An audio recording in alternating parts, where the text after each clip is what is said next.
Hola, mis queridos hermanos y hermanas, bienvenidos a la segunda parte del estudio de Ven, Sígueme de esta semana. Si se perdieron el primero, regrésense porque hablamos de la oración dedicatoria del templo de Kirtland y fue aquella ocasión, no el video, fue maravilloso. El video fue bueno, espero. Hoy vamos a hablar del milagro que tuvimos, el primer gran milagro en ese templo. Hubo muchas historias. Hubo muchos eventos, hubo muchas circunstancias, pero tenemos una en particular registrada en Doctrina y Convenios que es de particular importancia. Vamos a hablar hoy de eso. Yo soy Daniel Ampudia Lazo. Bienvenidos.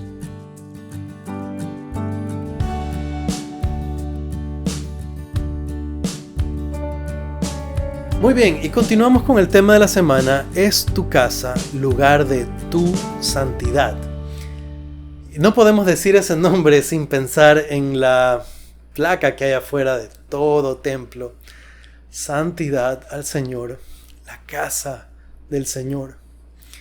Y como lo dijimos al final del video, el día domingo, ciertamente es su casa, son sus casas. Y en Guayaquil hay un lugar a donde Él puede venir.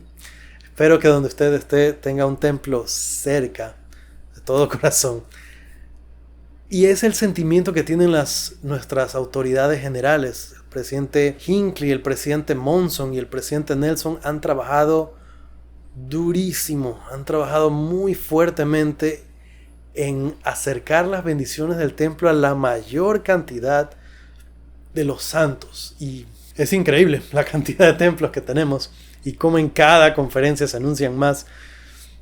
La emoción de nosotros como pueblo llegó a tal punto que hasta ahora recuerdo que en una conferencia se nos advirtió, bueno, vamos a dar el anuncio de los nuevos templos, controlen hermanos la algarabía, de mucha emoción cada vez que anuncian templos. Y la fiesta no es solo aquí, pienso que inclusive la fiesta es más grande allá. Vamos a las escrituras. Y como les decía, vamos a hablar de algo súper impresionante. Y vamos, antes de entrar a los versículos, vamos a la introducción. Voy a leer solo una parte. Dice, visiones manifestadas a José Smith, el profeta, y a Oliver Cowdery en el templo de Kirtland, Ohio, el 3 de abril de 1836. Creo que no dije, estamos en la sección 110 de Doctrina y Convenios. Y esta sencilla introducción nos abre la puerta a una ocasión gloriosa. Creo que la última vez que hablamos de algo así, conversamos de algo así cuando hablamos de la sección 76 de Doctrina y Convenios, que fue maravilloso también. Y la sección 93, que es una revelación potente también. Para unirse a esas secciones especiales tenemos ahora esta visiones otra vez, visiones manifestadas a José y a Oliver. Veamos qué dice. Versículos 1 y 2. El 1 primero. El velo fue retirado de nuestras mentes y los ojos de nuestro entendimiento fueron abiertos. Me gusta mucho porque aun cuando nosotros no tengamos una visión gloriosa, hay momentos, y los desafío a pensar, a recordarlos y a contarlos, conversarlos en casa con su familia. Hay momentos en los que nosotros podemos sentir que nuestros ojos son abiertos. Y entonces podemos entender. Y normalmente son cosas sencillas. A veces leemos un versículo que hemos leído muchas veces. Pero llega un momento en que lo leemos y el Espíritu, retira el velo de nuestras mentes, nuestros ojos son abiertos y entendemos. Yo puedo recordar muchas ocasiones en las que esto ha pasado. Es una sensación especial y vale la pena poner en práctica lo que aprendimos en el video anterior para experimentarlo. Vamos al versículo 2. Vimos al Señor sobre el barandal del púlpito, delante de nosotros, y debajo de sus pies había un pavimento de oro puro del color del ámbar. Empezamos con una descripción de la situación Y me encanta la sencillez con la que el profeta describe la situación, a pesar de lo majestuoso y maravilloso. Fíjense cómo él cita muy brevemente, vimos al Señor. Así es como empieza este versículo. Él no reproduce muchas palabras, no se pierde en mucha filosofía. Esta escritura sagrada, volumen sagrado de revelaciones, nos habla con sencillez, pero llega al corazón. Y como les decía, la descripción es breve, pero nos da una idea de lo majestuoso del momento. El Señor flotando, no tiene necesidad de pisar este piso debajo de él dorado, como el ámbar de oro. No siento yo, no percibo yo en esto una cultura de exceso, sino de belleza y de luz. Continuemos. Versículo 3. Sus ojos eran como llama de fuego. El cabello de su cabeza era blanco como la nieve pura. Su semblante brillaba más que el resplandor del sol, y su voz era como el estruendo de muchas aguas. Sí, la voz de Jehová que decía. Vamos a hacer una breve pausa ahí. Me emociono, ya saben, discúlpenme. Lo primero que describe, después de cómo era la locación, que el Señor estaba flotando y que el piso era así, José va a la descripción de sus ojos. Y me puse a pensar, ¿por qué sería lo primero? Como seres humanos, lo primero que nosotros notamos en alguien, pienso yo, que siempre va a ser los ojos. Yo les hablaba hace un par de semanas que ser humilde no significa estar así, agachando la cabeza sin mirar a las personas. Nosotros deberíamos ver a las personas a los ojos.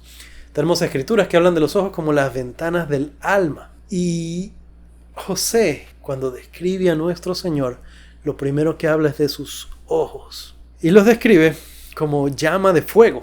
Esta mirada encendida, esta mirada de luz, esta mirada penetrante, seguramente. Yo no me la imagino al relacionar fuego, no con enojo, no con fuerza, sino con pureza y con luz. No sé, algo que brilla. Entonces, nosotros podemos con esto empezar a imaginarnos cómo sería ver al Señor y ver su rostro y ver sus ojos, su luz.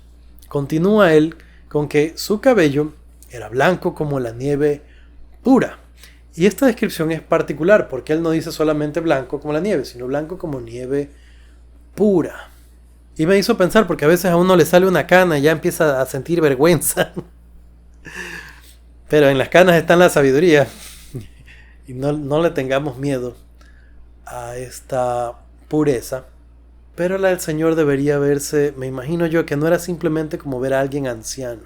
Como lo dice aquí, estamos hablando más bien de alguien puro. Sigamos. Su semblante brillaba más que el resplandor del sol. Fíjense que no dice su cara, no dice su rostro, dice su semblante. Y esto me hizo pensar cuando los nefitas oraban y le oraban a Jesús porque estaba ahí con ellos. Y la sonrisa de su faz fue sobre sus semblantes. ¿Qué significa esto? No es un tema solamente de cómo es mi cara, cómo son mis orejas, mi quijada, mis cachetes. Está hablando del semblante. Está hablando de, pienso yo, esto es lo que a mí se me viene a la mente, de la actitud y de las emociones que transmite ese rostro. Una vez más, un semblante que brillaba más que el resplandor del sol. ¡Qué maravilla! Ya estamos en los ojos, cabello, el rostro. Dice su voz como el estruendo de muchas aguas. Yo, otra vez, no me imagino esto como el agua brava o el mar así como cuando amenaza, sino como este sonido que lo llena todo, sobrecogedor. Cuando uno está en la playa, desde todas direcciones suena el mar. No sé ustedes, a mí me suena lindo. Obviamente no estamos hablando otra vez del mar bravo y de las olas amenazantes. No es eso, siento yo que no es eso lo que se describe aquí, sino esto que llena todo y que viene en todas direcciones. Sí, la voz de Jehová que decía. ¿Qué decía? Vamos a verlo. Versículo 4. Soy el primero y el último. Soy el que vive. soy el que fue muerto, soy vuestro abogado ante el Padre. Jesucristo hace aquí otra vez lo mismo que hizo con los nefitas cuando fue a visitarles. Lo primero que él hace, lo primero que él dice es dar testimonio de sí mismo. Y una vez más, hemos hablado en múltiples ocasiones que después de todo, lo más importante es nuestro testimonio. Nuestro testimonio es lo que va a hacer que permanezcamos en la iglesia. Nuestro testimonio es lo que va a hacer que hagamos las cosas, que seamos fieles. ¿Por qué guardar los mandamientos? ¿Por qué hacer todas estas cosas? ¿Por qué leer las escrituras? ¿Por qué ser buenos con otras personas? Por causa de nuestro testimonio, porque sabemos que es verdad, porque sabemos que hay vida después, porque sabemos que tenemos un Padre, porque sabemos que tenemos un hermano que fue el primero que vive. Y como lo dice aquí, que es nuestro abogado ante el Padre. Y por eso hacemos las cosas que hacemos. Ahora, dentro de este testimonio breve, lindo, y tomen nota, miren lo que se demora. Miren lo que se demora Jesucristo en compartir su testimonio. Nosotros no deberíamos demorarnos tanto en el púlpito. No deberíamos tener nervioso al obispo. ¿A qué hora el hermano está? ¿A qué hora? Aprendamos del maestro. 2 líneas. Ahora, algo que a mí me llama muchísimo la atención de su testimonio es que él dice primero, soy el que vive. Y después dice, soy el que fue muerto. Para mí eso pone como mucho más importante la resurrección que su muerte. Y por eso es que nosotros no utilizamos el símbolo de la cruz o no utilizamos imágenes del Cristo crucificado, sino que nos enfocamos en que Él conquistó la muerte. ¿Dónde está el aguijón de la muerte? Él vive y es nuestro abogado ante el Padre. Primero vive, sí, yo lo veo así como que Jesucristo dice, yo vivo, sí me morí, pero yo vivo. Eso es lo más importante.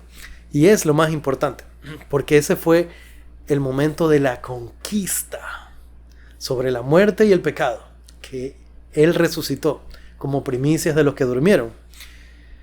Continuemos. Versículo 5. He aquí, vuestros pecados os son perdonados, os halláis limpios delante de mí, por tanto, alzad la cabeza y regocijaos. Cada vez que Jesucristo aparece, cuando tenemos suficientes de sus palabras, Él dice estas cosas. Lo hablamos de que ya se lo dijo a José antes. Antes José ya había estado detrás de este mismo tema y recibe la misma confirmación, que sus pecados son perdonados. Alza la cabeza y regocíjate. Lo hemos dicho otra vez, muchas veces en estos videos. Arrepentirse es una ocasión de regocijo. Es una ocasión de mucha felicidad. Es una ocasión para levantar la cabeza. No tenemos que huirle al arrepentimiento. Tenemos que buscar el arrepentimiento. Y hablando del arrepentimiento, me escribió un primo mío, después de haber visto el video de hace 2 semanas, haciendo una observación. Nosotros hablamos de los juicios que se hacen en la iglesia, de la disciplina de la iglesia.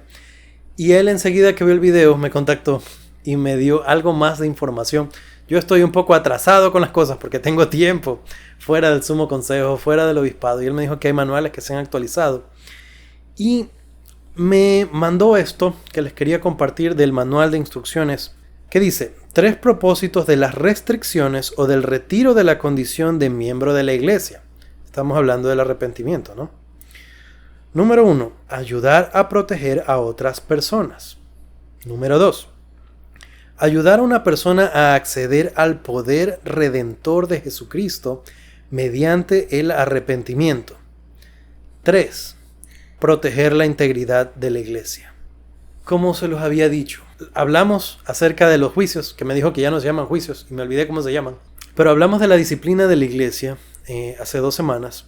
Y cuando hablamos de ello, hablamos cómo el Señor se enfoca en ayudar a las personas, en proteger a las personas que necesitan ayuda, aún en ayudar a la persona que ha fallado. Y en estas palabras, en estos pequeños cambios, vemos el enfoque del Señor, o lo entendemos mejor.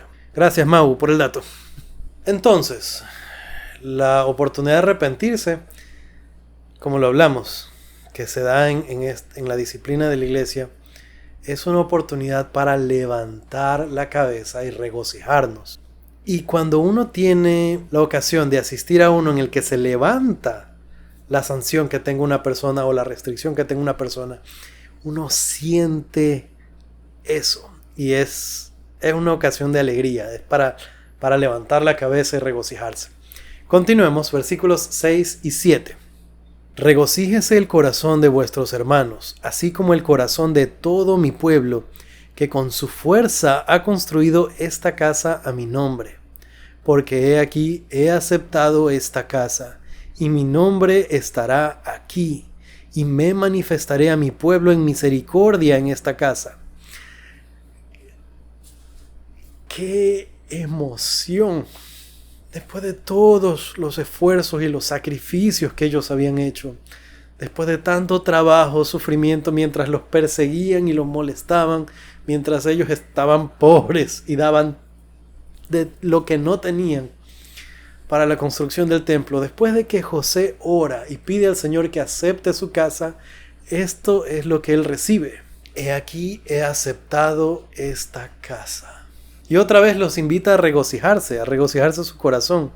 Y el Señor reconoce el esfuerzo de su pueblo al construir esta casa. Me llena de emoción porque Él, nuestro Padre, nuestro Señor, ellos conocen nuestros sacrificios, conocen nuestros esfuerzos, ven lo que hacemos. Y aun cuando nosotros pensemos que nadie ve lo que hacemos, que nadie ve mi esfuerzo, mi sacrificio, nuestro Padre, que ve en lo secreto, lo sabe, lo reconoce, un día lo va a reconocer en público.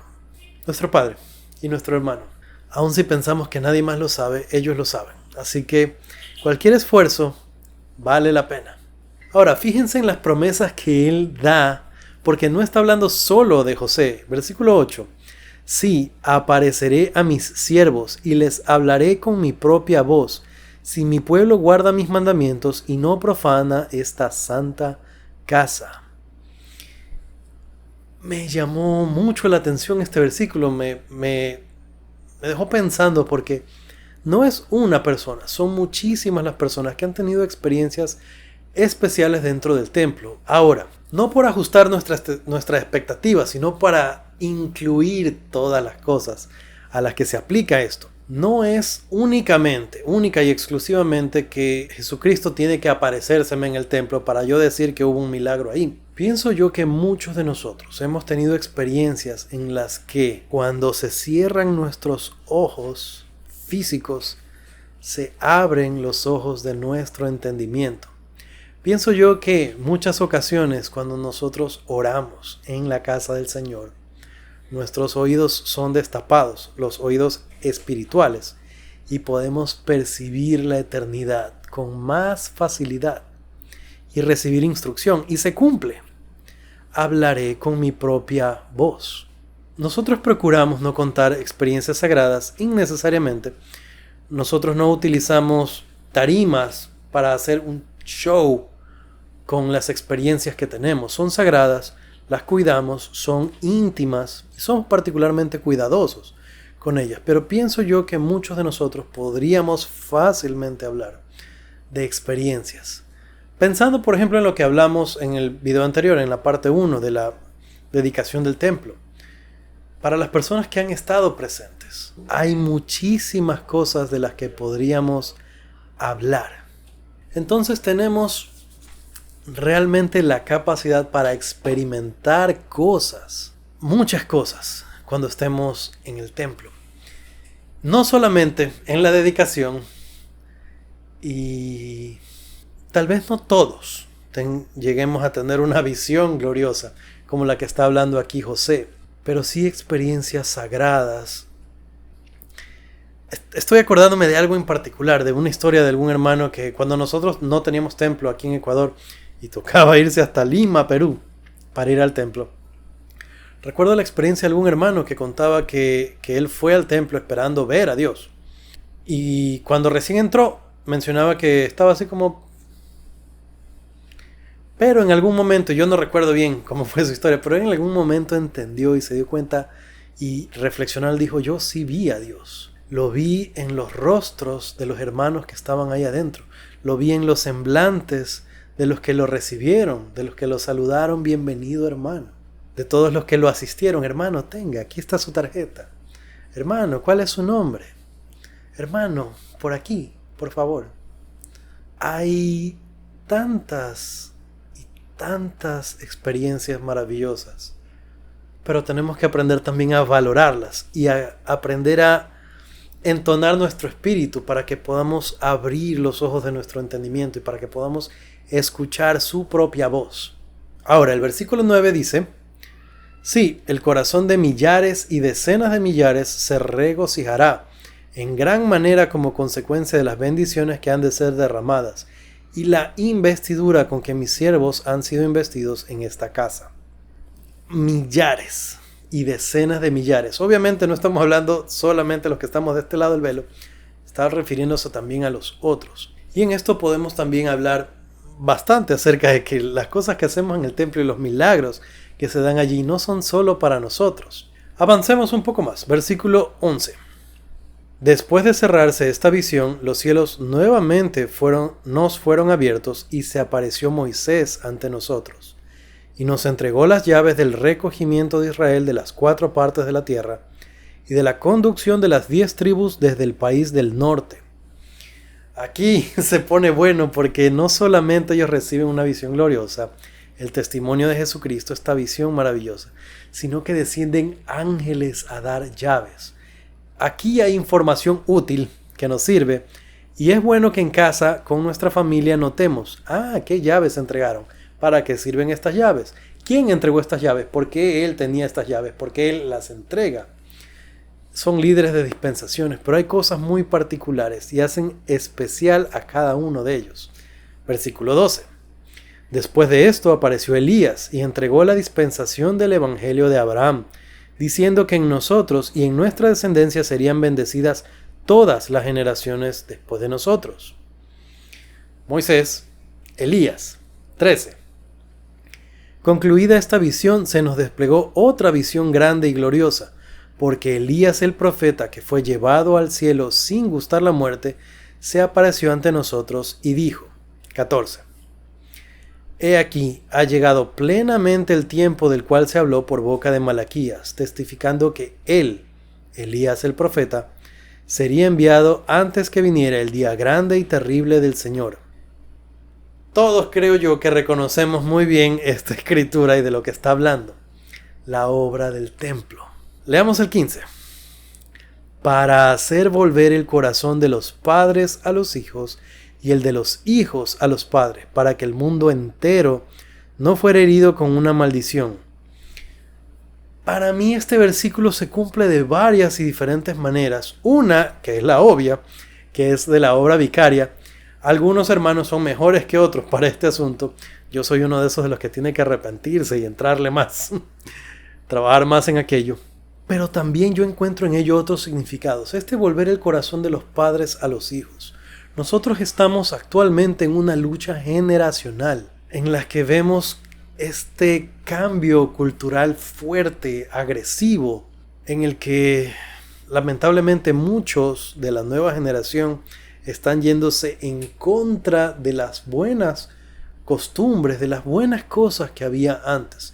Y es verdad que necesitamos avanzar, que necesitamos progresar y mejorar en muchos aspectos. Yo he hablado de muchas cosas que son buenas, cosas en las que aún la iglesia ha cambiado para atender mejor necesidades de personas. Pero de la misma forma hay pecados que ahora se celebran con orgullo y que se pretende destruir aún la institución de la familia y ponerla como cosa mala. Yo veo aquí que literalmente los miembros de la iglesia tenemos el mundo encima y lo estamos cargando en peso. Porque para que el mundo entero no sea herido con una maldición, nosotros tenemos que hacer que se cumpla esta promesa de volver el corazón de los hijos a los padres y de los padres a los hijos. que nosotros pongamos atención a las necesidades de la nueva generación y que ellos vean las cosas buenas que hay en las generaciones anteriores. Yo le he dicho en otras ocasiones, es para mí muy penoso ver que cada vez hay menos matrimonios, y aún dentro de la iglesia, cada vez vemos menos matrimonios. Y es fácil criticar a la juventud y decirle por qué no se casan. Estos muchachos de ahora ya no se casan. Pero poniéndonos la mano en el corazón, muchos de la generación anterior, muchos han cometido el error. Y yo lo he observado. Nosotros, gente de mi edad o mayores, diciéndole a los jóvenes, no te cases.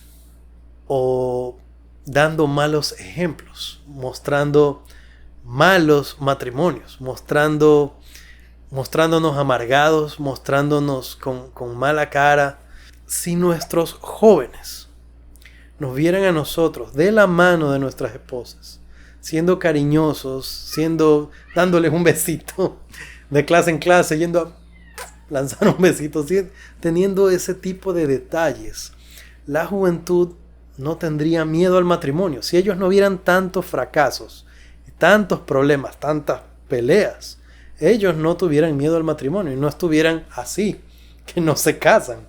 Este es un ejemplo, pero hay muchísimas más cosas en las que pienso yo que haremos bien en volvernos a nuestros hijos, para que ellos puedan volverse hacia nosotros y para que la tierra no sea herida con una terrible maldición.